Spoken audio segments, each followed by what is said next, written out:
Hey everyone, and welcome to this short video about Mandalorian Night Owls. During the Clone Wars, the leader of an elite group of Mandalorian soldiers called the Night Owls was a human woman named Bo Katan, who believed in the martial traditions of Mandalore's past, while her sister, Duchess Satine of Mandalore, steered her people towards a more non-violent, pacifist path. Bo Katan decided to join a radical Mandalorian terrorist group called Death Watch, which also sought to revive their people's wearing heritage. So, when she joined the extremists, the Night Owls sided with them. She remained their leader, even as she was a lieutenant in Death Watch, answering to that organization's chieftain, Vizsla. The Night Owl's armor and equipment was similar in appearance to that worn by the Death Watch. They had the same type of weapons too, including dart launchers, hidden blades in their gauntlets, tripwire, blasters, and of course, a jetpack to fly with. Their metallic gray and blue plated armor was also individualized in the sense that each warrior had their own unique marking or symbol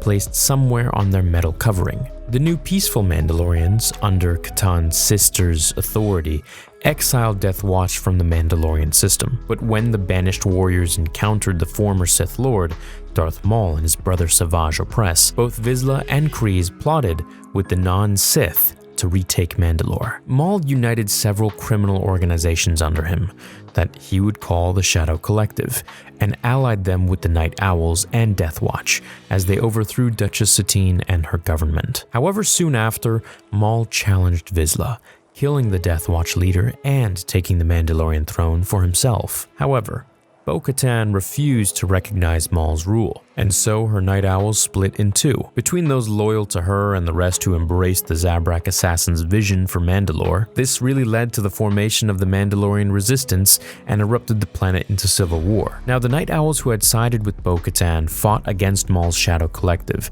and his Mandalorian super commandos, and eventually joined their forces with their former enemy, Satine loyalists, and attempted to liberate the Duchess from her cell, just so that she could contact Jedi Master Obi-Wan Kenobi for help against Maul. But during the prison break, the Night Owls were soon overwhelmed by members of the Death Watch loyal to Maul.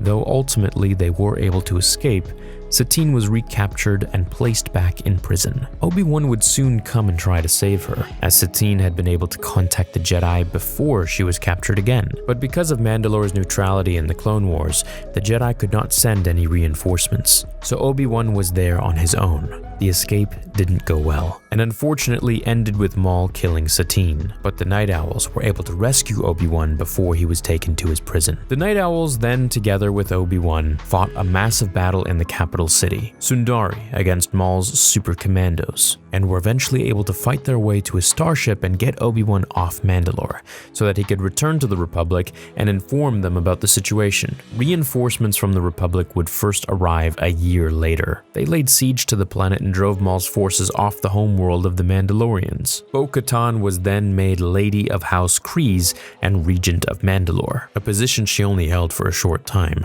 as once the Republic transitioned into the Empire, Kryze and her Night Owls refused to follow the new Galactic Emperor, Palpatine, and thus she lost her position as regent and the Clan Saxon took her place. The Imperial presence on Mandalore led to yet another civil war that lasted for years. It wasn't until Bo Katan met Countess Ursa Wren and her daughter Sabine who gave the Night Owl leader the Darksaber, an ancient lightsaber that was a symbol for the Mandalorians for worthiness and leadership, that the clans could be united once again. For when the two members of Clan Wren gave Kryze the saber, they were declaring her worthy of being the new Mandalore, the leader of all Mandalorians. Hope you guys enjoyed this video. I will catch you in the next episode of Star Wars Theory. Until then, remember, the Force will be with you always. Hey guys, in today's video, I'm going to give you a quick rundown of the Mandalorian timeline. Now, this video might not be needed for my more hardcore viewers.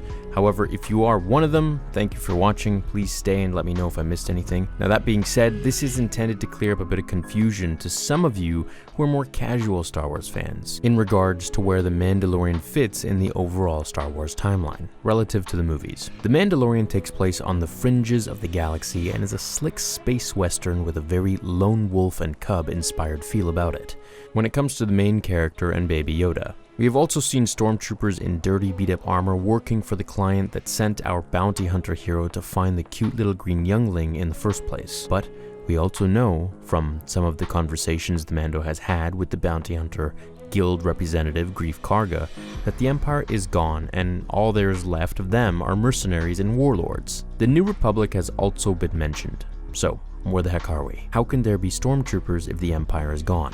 And if the Empire is gone, where's the First Order? Wasn't Yoda almost 1,000 years old when he died? So if he's a baby, does this take place in the past instead? Even before the original trilogy and the prequels? But if it's the past, how can there be a New Republic? Shouldn't it just be the Republic? Now I can see how a lot of you can be confused for the more laid-back Star Wars enthusiast out there, so let me try and clear this up as much as I can. Okay, first of all, the show takes place approximately 5 years after the events of Return of the Jedi. So, after the second Death Star blew up, the Emperor was destroyed, seemingly, and Darth Vader was redeemed. So that means that the series is also set at about 30 years before Rey, Finn, Kylo, and the rest in The Force Awakens and the new sequel trilogy. After the end of the original trilogy, the Rebel Alliance used the incredible victory against the Empire they had achieved at the Battle of Endor to move quickly and re-establish the Galactic Senate that very same year, as they transitioned from the Alliance to restore the Republic,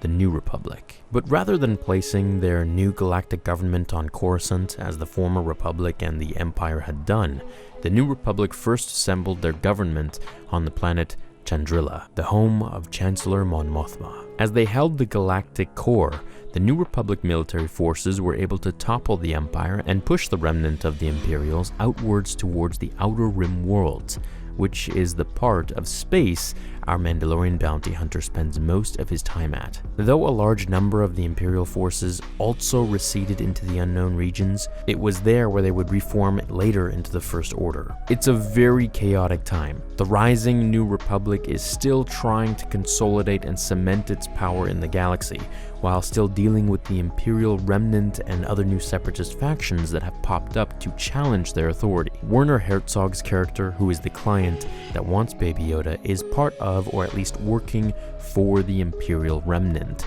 This is why he is guarded by beaten up stormtroopers. Now as for Baby Yoda, well, he's not the old Yoda from the previous trilogies. We still don't know who he truly is, only that he is 50 years old, which for a species that can live up to nearly 1,000 still makes him a baby. But the scientist who is also working with the Imperial remnant, perhaps against his will, has an insignia on his uniform that matches those used by the Kamino cloners in the Clone Wars. This could suggest that the Yoda baby is a clone of the old Jedi Master, though it's possible that he could also be the reincarnation of the actual Yoda. Or he's just another Yoda species, and we don't know anything about Yoda species, that's why everyone just refers to him as Baby Yoda. I mean, it's not like they're gonna call him Baby Yaddle. But regardless, this particular member of the Yoda species was born around the same time as Anakin Skywalker, and not centuries in the past like the real Yoda. So basically, The Mandalorian will shed some light on the 30-year period between Episode 6, Return of the Jedi, and Episode 7, The Force Awakens. I hope this video was a bit informative to the newcomers here that enjoy Star Wars and are just getting into The Mandalorian. Have an awesome rest of your day, and I'll see you in the next video. Until then, remember, the Force will be with you, always.